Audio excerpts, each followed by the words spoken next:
Former Disney CEO Bob Iger says he believes one of the MCU's most popular films, Black Panther, would have never existed if the company only followed data. The film became an instant hit when it was released in February 2018. The movie sits at #1 of the MCU's rankings on Rotten Tomatoes, scoring 96% with critics praising each of the characters for their on-screen prowess, while praising director Ryan Coogler for his direction. With Black culture appearing to represent one of the most significant segments of society today, one reason people are so excited for Black Panther is its representation of African culture. It's also Marvel's first Black film led entirely by Black actors. The 18th addition to the MCU, Ryan Coogler's hit success starred Chadwick Boseman, who sadly passed away in 2020 after a battle with colon cancer. Black Panther was the second time the actor had taken up the hero's mantle. The film focuses on T'Challa's story after his father's murder, taking on the role of Wakanda's king. He is then put to the test by the arrival of his cousin Eric Killmonger,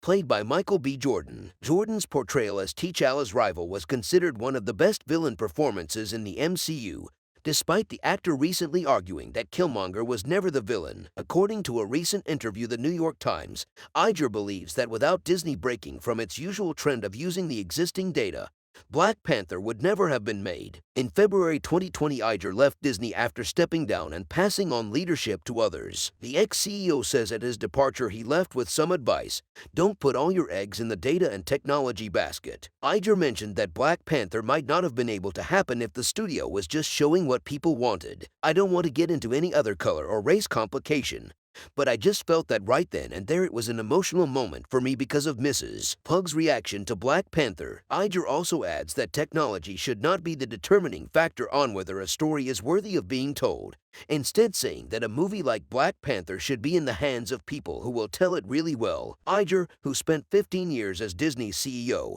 still acknowledges the importance of data, saying it is a valuable tool for tracking the statistical side of film and TV projects. But he reiterates that creative decisions such as those made for Black Panther should not be left up to the algorithm entirely. He says there's always a need for somebody with an artist's sensitivity and aesthetic. The thought of a world without Black Panther is quite unimaginable. The now iconic film cemented his legacy as one of the MCU's most beloved characters. Scenes from the Marvel Cinematic Universe are continuing to break through with. Although Disney and Marvel have made it clear that they will continue telling the story of Wakanda, plenty of devoted Black Panther fans are proof enough for me.